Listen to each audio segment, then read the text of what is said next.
अस्सलाम वालेकुम everyone, welcome back to psychology lecture series. Chapter 1 to 17 complete upload हो चुके हैं। करंटली हम साइकोलॉजी की एक मेजर फील्ड पे बात कर रहे हैं जिसको क्लिनिकल साइकोलॉजी कहा जाता है।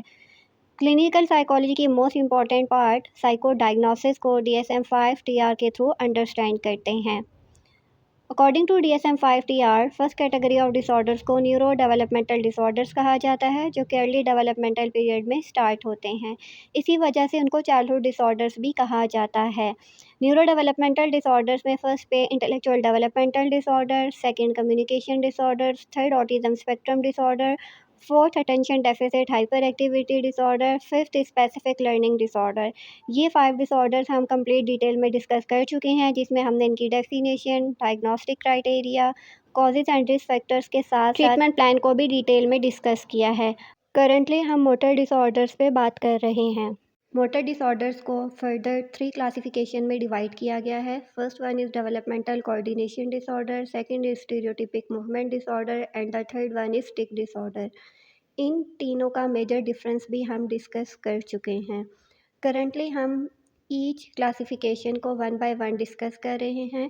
डेवलपमेंटल कोऑर्डिनेशन डिसऑर्डर को हम डिटेल में डिस्कस कर चुके हैं, including there diagnostic criteria and treatment plan.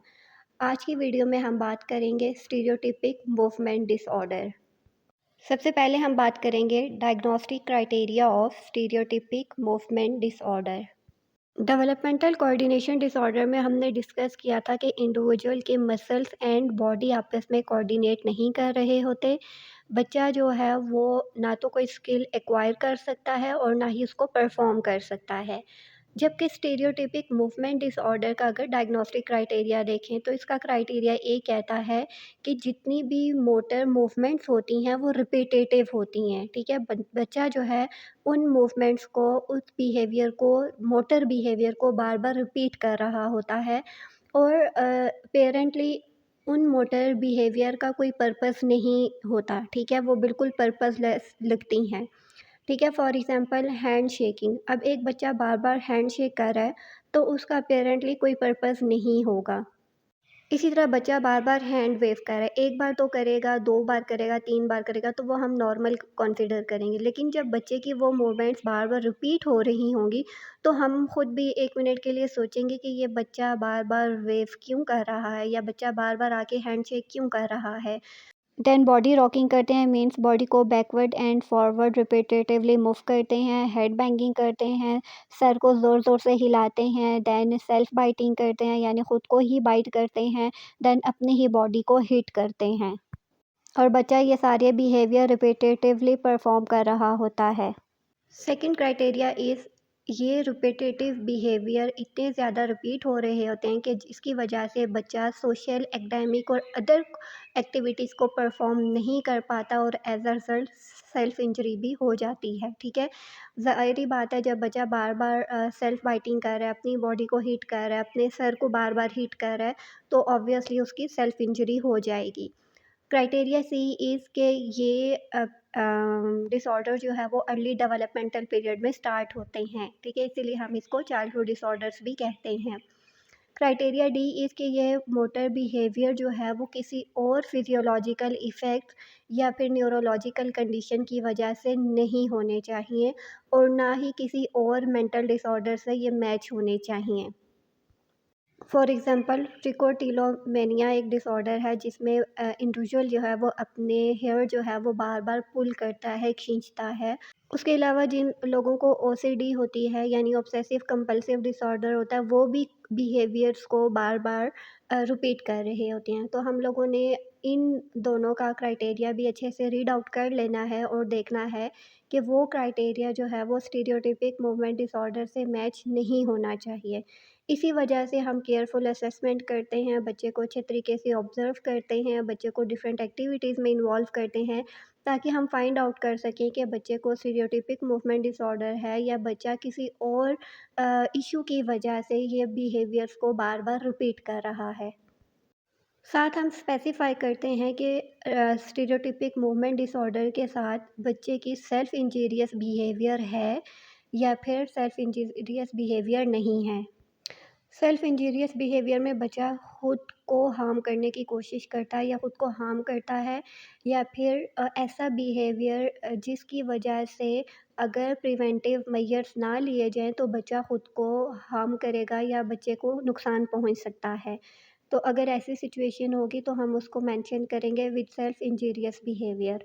अगर सेल्फ हार्म नहीं है, कोई ऐसी एक्टिविटीज़ या ऐसा बिहेवियर नहीं परफॉर्म कर रहा जिसकी वजह से बच्चा हार्म हो, तो हम करेंगे कि विदाउट सेल्फ इंजीरियस बिहेवियर।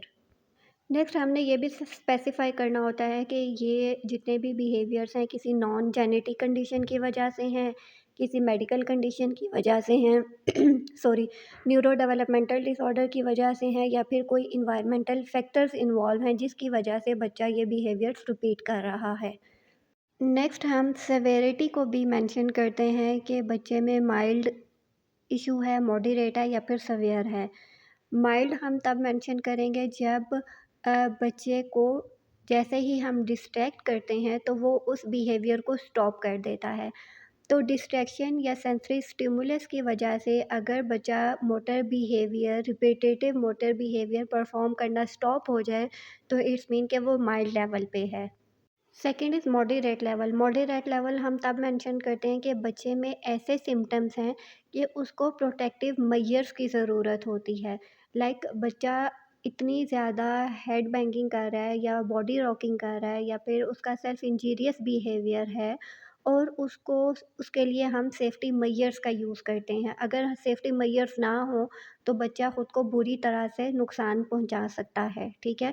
तो जहाँ पे हमें प्रोटेक्टिव मेजर्स की ज़रूरत पेश आ जाए, तो उसको हम कहेंगे कि ये मॉडरेट लेवल है। अब सवेयर क्या होगा कि जब हमें कॉन्टिन्यूसली बच्चे को मॉनिटर करना पड़ रहा है कि हम बच्चे से ज़रा सी नज़र हटाएँगे तो बच्चा कोई नुकसान कर देगा। इतना कॉन्टिन्यूस, इतनी रिपिटेटिव उसकी मूवमेंट्स हैं कि वो खुद को बहुत ज़्यादा नुकसान पहुँचा सकता है। इस वजह से हमें कॉन्टिन्यूसली उस पे आई रखनी होती है, ठीक है? और प्रोटेक्टिव मेजर्स भी इतने ज़्यादा ज़रूरी होते हैं कि वो सीरियस इंजरी को रोका जा सके। तो इट्स मीन बच्चा सेवियर किस्म की स्टीरियोटाइपिक मूवमेंट डिसऑर्डर फेस कर रहा है। तो जब हम बच्चे का डायग्नोस्टिक असेसमेंट कर रहे होते हैं तो साथ में अगर हम कहते हैं कि बच्चे को स्टीरियोटाइपिक मूवमेंट डिसऑर्डर है, तो फिर हमने साथ में ये तीनों चीज़ें स्पेसिफाई करनी है। सेल्फ इंजीरियस बिहेवियर है या नहीं है, ये कंडीशन किसी जेनेटिक या और मेडिकल या मेंटल कंडीशन की वजह से तो नहीं है। देन लास्ट में हम उसकी सेवेरिटी मेंशन करेंगे, बच्चा माइल्ड लेवल पे है, मॉडरेट पे है या फिर सेवियर पे है। तो यहाँ पे हमारा डायग्नोस्टिक क्राइटेरिया और स्टीरियोटाइपिक मूवमेंट डिसऑर्डर कंप्लीट हो गया है। नेक्स्ट लेक्चर में हम डिस्कस करेंगे causes and risk factors of stereotypic movement disorder. उसके अलावा हम लोग इस डिसऑर्डर्स का differential diagnosis, comorbidity and prevalence rate पे भी बात करेंगे। सो आपका कोई सवाल हो कमेंट्स में पूछ सकते हैं और इंस्टाग्राम के थ्रू कॉन्टैक्ट कर सकते हैं। So see you in the next video, till then take care, अल्लाह हाफ़िज़।